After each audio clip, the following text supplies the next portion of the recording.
जीवन पर्यंत पाप कर्म करने वाले अजामिल को कैसे मिला स्वर्ग। प्राचीन काल में अजामिल नामक एक कान्यकुब्ज ब्राह्मण था। उसके पिता ने उसे बहुत अच्छी शिक्षा और संस्कार दिए थे और वो भी सदैव अपने पिता की सेवा एवं ईश्वर की साधना में लगा रहता था। उसके पिता ऐसे आदर्श पुत्र को प्राप्त कर अपने आप को धन्य समझते थे। समय आने पर उन्होंने अजामिल का विवाह एक सुंदर एवं सुशील ब्राह्मण कन्या से कर दिया।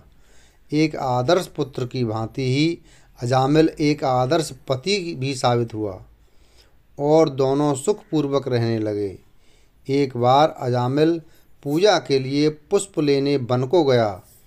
वापस आते समय उसने देखा कि एक व्यक्ति शराब के नशे में धुत एक अति सुंदर वेश्या के साथ रमण कर रहा है। अपने संस्कारों के कारण उसने बहुत प्रयास किया कि वह उस ओर ना देखे, किंतु उस वेश्या के रूप ने उस पर ऐसा जादू किया कि वो चाहकर भी स्वयं को उस ओर देखने से रोक ना सका।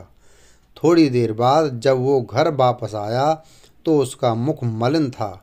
अजामिल उस स्त्री को अपने मन से निकाल नहीं पा रहा था। पूजा पाठ, धर्म कर्म इत्यादि में उसकी कोई रुचि ना रही। अंततः एक प्रतिष्ठित ब्राह्मण का वो पुत्र अपने हृदय से हार उस वेश्या के निवास पर जा पहुंचा।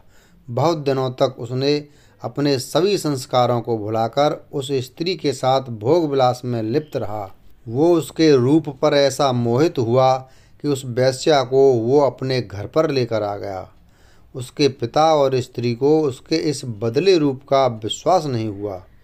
अजामिल ने धर्म से स्वयं को विमुख कर लिया और उस वेश्या के साथ सदैव भोग विलास में लिप्त रहने लगा।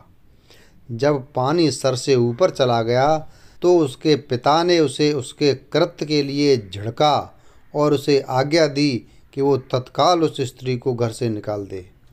किंतु अजामिल ने उलट अपने पिता और अपनी नवविवाहिता पत्नी को धक्के देकर उन्हीं के घर से निकाल दिया। अब तो वो और स्वच्छंद रूप से भोग विलास में रम गया। उसके पास जो धन था वो सारा समाप्त हो गया, किंतु उस वेश्या की सभी इच्छाओं को पूर्ण करने के लिए वो ब्राह्मण पुत्र चोरी, डकैती एवं हत्या जैसा जघन्य अपराध करने में भी ना चूका। धीरे धीरे वही उसका व्यवसाय बन गया। समय बीता और उस वेश्या से अजामिल को 9 पुत्र प्राप्त हुए और पुनः वो गर्भवती हुई। अजामिल उस पूरे प्रदेश में अपने कुकर्मों के कारण कुख्यात हो गया। एक बार ऋषियों का एक समूह उस गांव में आया। मार्ग में उन्होंने वहां के निवासियों से पूछा कि वो कहाँ रात्रि व्यतीत कर सकते हैं। तब लोगों ने मजाक ही मजाक में उन्हें अजामिल के घर ये बोलकर भेज दिया कि वो बड़ा सच्चरित्र व्यक्ति है। उसके वास्तविक कर्मों से अनभिज्ञ जब वे ऋषि अजामिल के घर पहुँचे तो वो लूटपाट के लिए बाहर गया हुआ था। उनकी अनुपस्थिति में उसकी गर्भवती स्त्री ने ऋषियों को भोजन कराया और कहा कि वो जल्द खाकर वहाँ से चले जाएं, अन्यथा यदि अजामिल वापस आ गया तो बहुत बिगड़ेगा। अब ऋषियों को अजामिल की सच्चाई मालूम पड़ी, किंतु उसका उद्धार करने के लिए उन्होंने कहा कि अब इतनी रात्रि वो कहाँ जाएंगे, इसलिए आज रात भर उन्हें वहीं रहने दिया जाए। जब अजामिल वापस आया तो अपने घर पर ऋषियों का झुंड देखकर बहुत क्रोधित हुआ। उसने उन सभी को मार कर वहाँ से भगाना चाहा, किंतु उसकी स्त्री ने उसे ये कहकर रोक दिया कि केवल एक ही रात की बात है, इसलिए उन्हें वहीं रहने दें। उसकी बात मानकर अजामिल ने उन ऋषियों के एक रात अपने घर में रहने की आज्ञा दे दी। अगले दिन सूर्योदय होते ही अजामिल ने सभी ऋषियों को वहाँ से जाने को कहा। तब ऋषियों ने कहा कि क्या वो उन्हें कुछ दक्षिणा दे सकता है। अब अजामिल तो खुद चोर ठहरा, उन्हें धन कहाँ से देता। उसने सीधे सीधे बोल दिया कि उसके पास उन्हें दक्षिणा में देने के लिए कुछ नहीं है। तब ऋषियों ने कहा कि दक्षिणा में उन्हें धन नहीं चाहिए, बस वो अपने होने वाले पुत्र का नाम नारायण रख दे। अजामिल को लगा वो तो सस्ते में छूटा, उसे अपनी संतान का कुछ तो नाम रखना ही था। अब तो नारायण हो या कुछ और, उससे क्या फर्क पड़ता है। उन ऋषियों से छुटकारा पाने के लिए उसने उन्हें वचन दे दिया कि वो अपने होने वाली संतान का नाम नारायण ही रखेगा। समय आने पर उसकी स्त्री ने 10वें पुत्र को जन्म दिया और वचन के अनुसार अजामिल ने उसका नाम नारायण रख दिया। अब दैव योग से वो पुत्र अजामिल का सबसे प्रिय हो गया। समय का चक्र यूं ही चलता रहा और अजामिल अपने पाप कर्म में लिप्त रहा।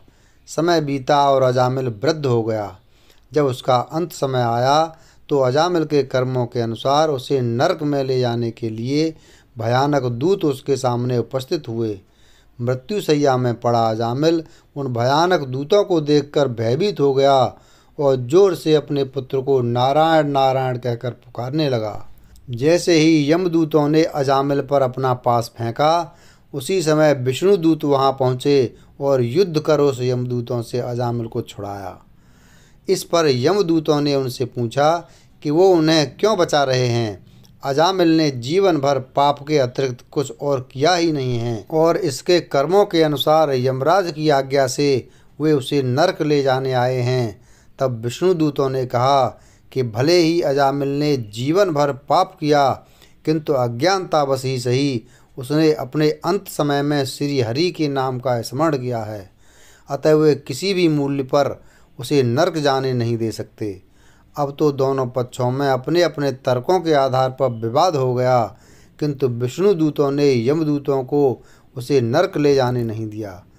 थक कर यमदूत यमराज के पास पहुँचे और उन्हें सारा वृतांत सुनाया। तब यमराज ने हंसते हुए कहा कि विष्णु दूत सही कह रहे हैं, क्योंकि अजामिल ने अनजाने में ही सही किंतु भगवान विष्णु का नाम लिया है। उसे स्वतः ही 1 वर्ष का जीवन और मिल गया है। अब इस 1 वर्ष के जीवन में उसके किए कर्म के अनुसार उसे स्वर्ग अथवा नरक प्राप्त होगा। उधर अजामिल ने जब ये देखा तो सोचने लगा कि यदि केवल एक बार श्री हरि के नाम लेने का ये प्रभाव है तो क्या होता यदि वो जीवन भर उनकी भक्ति में रमा रहता। उसे बहुत पश्चाताप हुआ और उसने अपने बचे हुए 1 वर्ष एवं स्वयं को विष्णु भक्ति में लगा दिया। वो सोते जागते सदैव नारायण की भक्ति में डूबा रहता था। 1 वर्ष बाद जब उसकी आयु पूर्ण हुई तो यमदूत पुनः उसे लेने आए, किंतु इस बार उन्होंने बड़ी नम्रता से अजामिल को अपने साथ स्वर्ग चलने को कहा।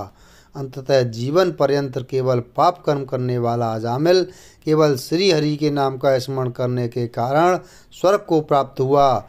ये कथा भागवत पुराण में दी गई है, जिससे हमें ये शिक्षा मिलती है कि भगवत भजन का क्या पुण्य प्राप्त होता है।